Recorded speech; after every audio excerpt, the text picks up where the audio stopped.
可以可以，我从来没有吃过早上的和食套餐，赶紧来试一下，难得起个大早。没想到早上的定时它也有这个菜单让你选，看起来挺多的，但是量应该都不大。一个鸡蛋，一块鱼，一块豆腐，一点腌菜，一点水果。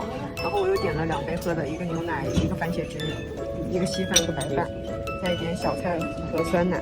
这个应该是那个汤，果然是。开吃。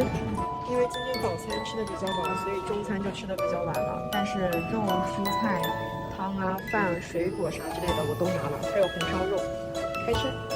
最后再吃点点心，喝点饮料，收尾。